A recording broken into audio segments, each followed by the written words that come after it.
শিশু আসুন আজের বাক্য আরম্ভ করি। আদিপুস্তক তার 11 অধ্যায়। পাঠের আরম্ভ এইরূপ।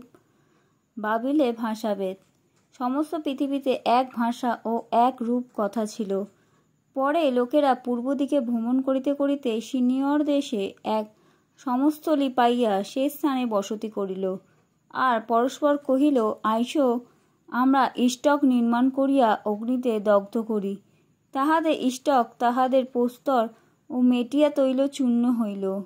পরে তাহারা কহিল, আইসো আমরা আপনাদের নিমিত্তে এক নগর ও গগনস্পর্শী এক উচ্চ গৃহ নির্মাণ করিয়া আপনাদের নাম বিখ্যাত করি, পাছে সমস্ত ভূমণ্ডলে ছিন্ন ভিন্ন হই। পরে মনুষ্য সন্তানেরা যে নগর ও উচ্চগৃহ নির্মাণ করিতেছিল তাহা দেখিতে সদাপ্রভু নামিয়া আসিলেন।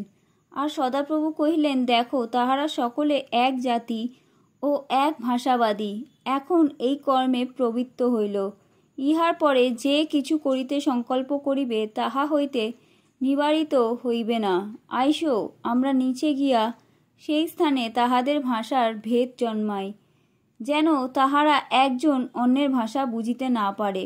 আর সদাপ্রভু তথা হইতে সমস্ত ভূমণ্ডলে তাহাদিগকে ছিন্ন ভিন্ন করিলেন এবং তাহারা নগর পতন হইতে নিবৃত্ত হইল। এই জন্য সেই নগরের নাম বাবিল ভেদ থাকিল, কেননা সেই স্থানে সদাপ্রভু সমস্ত পৃথিবীর ভাষার ভেদ জন্মাইছিলেন এবং তথা হইতে সদাপ্রভু তাহাদিগকে সমস্ত ভূমণ্ডলে ছিন্ন ভিন্ন করিয়াছিলেন। শেম বংশের বিবরণ। শেম বংশবৃত্তান্ত এই। শেম 100 বৎসর বয়সে জলপ্লাবনের 2 বছর বয়সে অপকর্ষদের জন্ম দিলেন।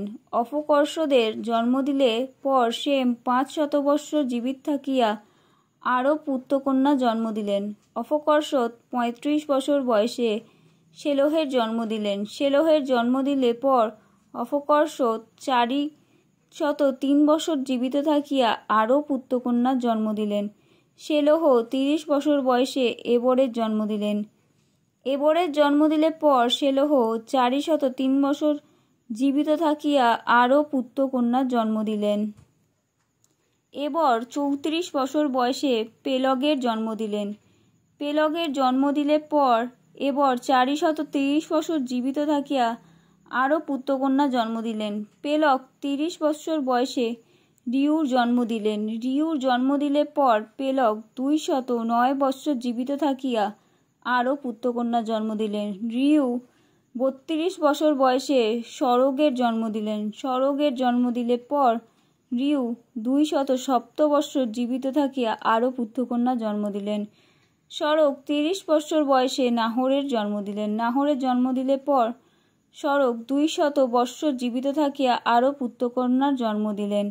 নাহর 29 বছর বয়সে তেরহের জন্ম দিলেন। তেরহের জন্ম দিলে পর নাহর 129 বছর জীবিত থাকিয়া আরও পুত্রকন্যার জন্ম দিলেন।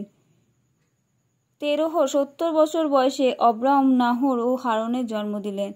তেরহের বংশ বৃত্তান্ত এই। তেরহ অব্রাম, নাহর ও হারনের জন্ম দিলেন, আর হারন লোটের জন্ম দিলেন। কিন্তু হারন আপন পিতা তেরহের সাক্ষাতে আপন জন্মস্থান কলদীয় দেশের উড়ে প্রাণত্যাগ করিলেন। অব্রাম ও নাহর উভয়েরই বিবাহ করিলেন। অব্রামের স্ত্রীর নাম সারি ও নাহরের স্ত্রীর নাম মিল্কা। এই স্ত্রী হারনের কন্যা। হারন মিল্কা ও জিসকার পিতা। সারি বন্ধ্যা ছিলেন, তাহার সন্তান হইল না।